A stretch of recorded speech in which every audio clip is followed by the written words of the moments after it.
Let's talk about identity. What happens when your heart is split in two?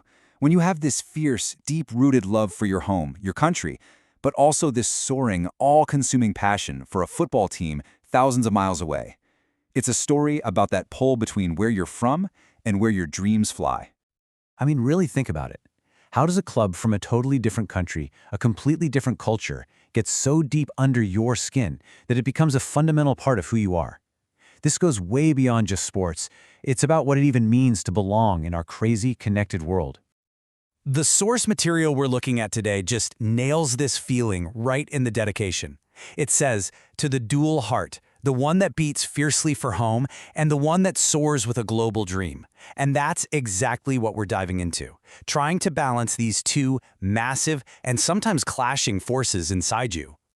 So this emotional collision has a name, the dual mandate.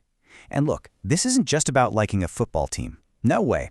It's about what happens when your absolute, unshakable cultural identity crashes right into a passionate, global allegiance that takes over your life. The best way to get your head around this is with a really powerful metaphor, the anchor and the sail. Okay, so think of the anchor as your heritage. It's heavy, it's grounding, it's the undeniable reality of being Nigerian. But the sail? Well, the sail is your global passion for Manchester United. It's what catches the wind and lets you dream way beyond your own backyard. But to really understand why that sail is so important, you first have to feel the weight of the anchor. So let's talk about what it means to be grounded in the Nigerian experience. It's a life that is incredibly rich, for sure, but also one filled with this immense and frankly exhausting pressure. Life in Nigeria is just a storm of contradictions. You've got this incredible, breathtaking beauty, and it's existing right next to this constant humming chaos. And living in that environment, it forges this unbelievable strength in people. But that strength is almost always born from navigating daily pain and hardship. And really, at its core, it's often a life of relentless struggle, where just surviving the day feels like a victory. And that constant state of making do creates this deep, deep need for an escape. All this pressure is sort of bundled up in what our source calls the cultural contract. You've got this heavy weight of expectation where your duty to your family always comes before your own desires. And if you're the firstborn son, oh man, that burden is massive. You're not just a person, you're basically the family's financial plan. You throw in the daily Nigerian hustle just to get by, and you can see why someone would be desperately searching for a good story, a reliable story, somewhere, anywhere else.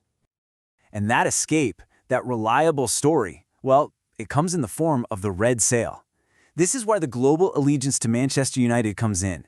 It's an identity that offers this soaring spirit, a connection to excellence that feels like it's from another planet compared to the daily grind. And when you put these two forces side by side, wow, it's night and day, right? The Nigerian anchor is all about resilience in the face of chaos, its duty, its pressure. The United sail, especially back in its glory days, was the complete opposite. It was a story of structure, of aspiration, of predictable excellence. For someone living with power that cuts out and economic uncertainty, that kind of consistency, it's absolutely intoxicating. But how do you even choose this? How does this happen? Well, sometimes destiny has a great sense of humor. Get this. The author of our source material didn't even like football.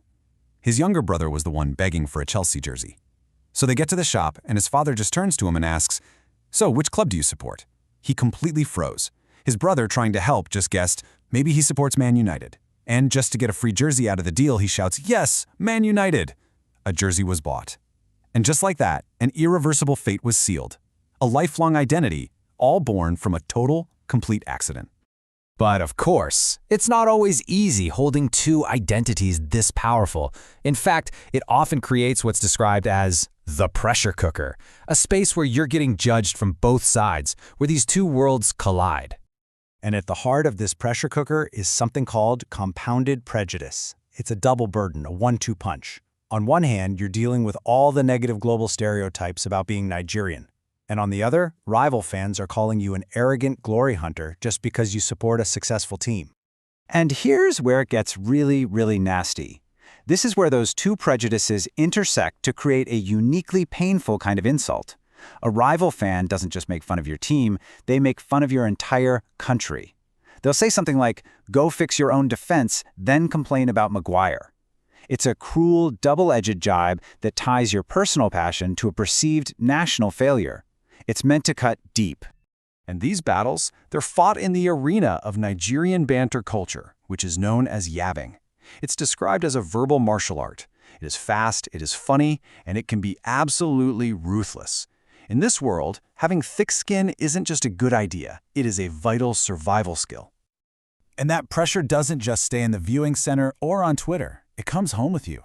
This quote from the source material just says it all. If they lost, he would enter the house silent, and the entire house would walk on tiptoes until Tuesday.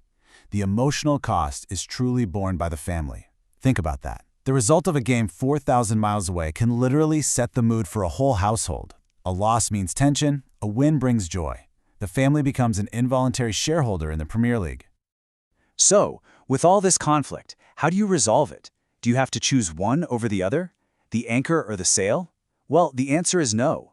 It's about finding a place where the two can be synthesized, where you can be both at the very same time. And that place, that modern sanctuary, is the Nigerian Viewing Center. It is so much more than just a room with a TV. For those 90 minutes, all the complex pressures of Nigerian life, your job, your family duties, your social status, they just melt away. In here, that firstborn son with the weight of the world on his shoulders, he can just be a fan. He can be a kid again. And walking into one is a total sensory experience. You hear the constant hum of a generator because you know the main power is going to fail. The air smells of sweat and grilled meat and cheap beer. The sounds are a mix of curses and prayers in Yoruba, Igbo, and Pidgin. And a goal? A goal is not a cheer. It is a volcanic eruption of shared, raw emotion. This is where that dual mandate truly comes to life. So ultimately, the goal isn't to pick an identity.